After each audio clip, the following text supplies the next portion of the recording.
한국당뇨협회가 발표한 자료에 따르면 우리나라 인구의 당뇨 인구는 494만 명이며 당뇨병 전 단계인 공복 혈당장애를 포함하면 국내 당뇨 인구는 1000만 명에 가깝다고 합니다. 5명 중 1명은 당뇨를 가지고 있다는 이야기인데요.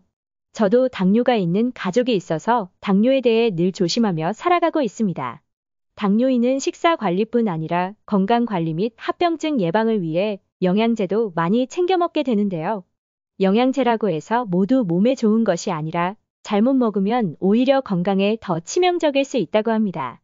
그래서 오늘은 당뇨 환자에게 당뇨를 악화시킨다는 영양제에 대해 알아보도록 하겠습니다. 첫 번째는 글루코사민입니다.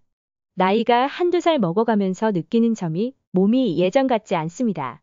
뛰는 건 상상도 못하고 계단 올라갈 때 힘이 들고 손목 통증과 허리 통증도 생기고 하다 보니 연골 생성에 필요한 관절염 영양제를 찾게 되는데요.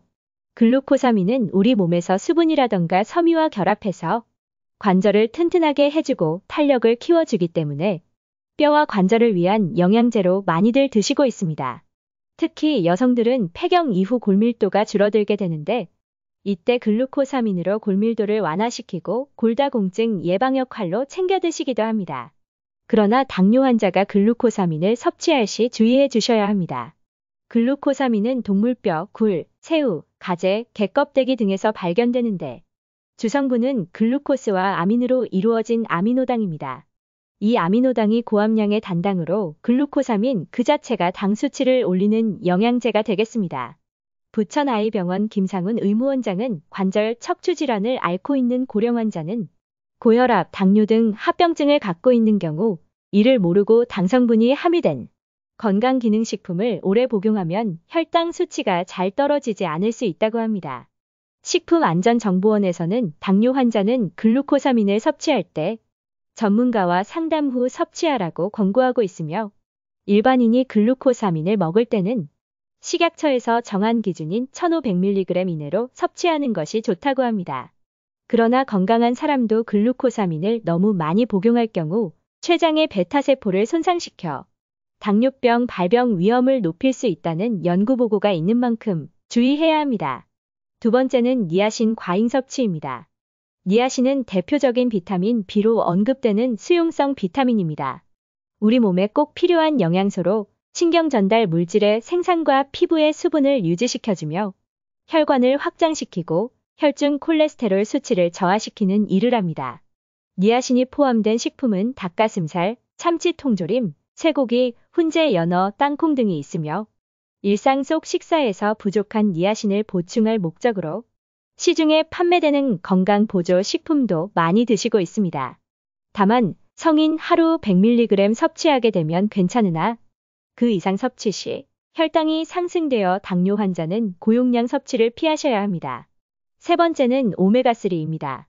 오메가3는 신체가 정상적으로 활동하기 위해 반드시 필요한 다중불포화 지방산입니다.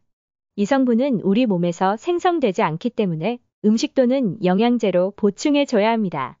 하지만 오메가3를 장기간 다량 섭취할 경우 혈당 수치가 갑자기 급증할 수 있습니다. 한 연구소에서 8주 동안 하루 8g의 오메가3 지방산을 섭취한 제2형 당뇨병 환자의 혈당 수치가 약 22% 증가한 것으로 알려졌습니다. 오메가3 지방산이 포도당 생성을 자극하여 혈당 수치에 영향을 끼친 것으로 판단되어졌는데요. 일반적으로 오메가3 지방산은 당뇨병 이상 지지혈증에 트리글리세라이드 수치를 낮춰주는 데 효과적으로 알려져 있으나 오메가3를 먹고 혈당이 상승한다면 즉시 섭취를 멈추거나 줄이는 것이 올바르다고 할 수 있습니다. 네 번째는 카페인입니다. 카페인 하면 바로 커피가 생각나시죠? 미국 듀크 대학 의료센터의 연구자들은 커피 카페인이 혈당 조절을 악화시켜 당뇨병 환자에게는 좋지 않다는 사실을 발견했다고 합니다. 당뇨병 환자 10명에게 혈당 지수가 높은 식사 후 카페인을 함유한 캡슐 4개를 먹여 관계성 테스트를 진행하니 혈당치가 8% 상승한 것을 확인했다고 합니다.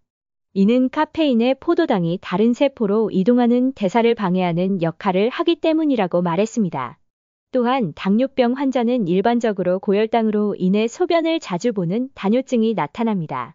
포도당이 몸에 흡수되지 않고 소변으로 배설되기 때문인데요. 이뇨작용이 많은 카페인을 너무 많이 먹으면 소변을 자주 볼 수 있으며 탈수를 유발할 수 있습니다. 따라서 당뇨병 환자는 가능한 한 커피를 마시지 않는 것이 좋습니다.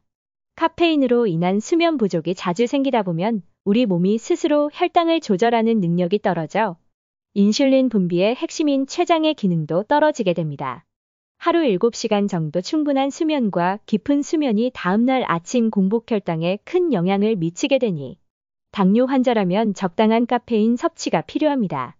당뇨 환자에게 목표는 완치가 아닙니다. 혈당을 안정적으로 관리하는 것일 겁니다. 음식을 조절하고 규칙적으로 운동하면서 당뇨약을 복용한다면 혈당을 안정적으로 유지할 수 있습니다. 여기에 당뇨에 도움이 되는 영양제와 비타민을 보충하면 금상첨화니 위에 영양제를 드시는 당뇨 환자라면 꼭 의사와 상담 후 복용해 주시길 바랍니다. 그럼 오늘도 건강한 하루 보내시길 바랍니다. 감사합니다.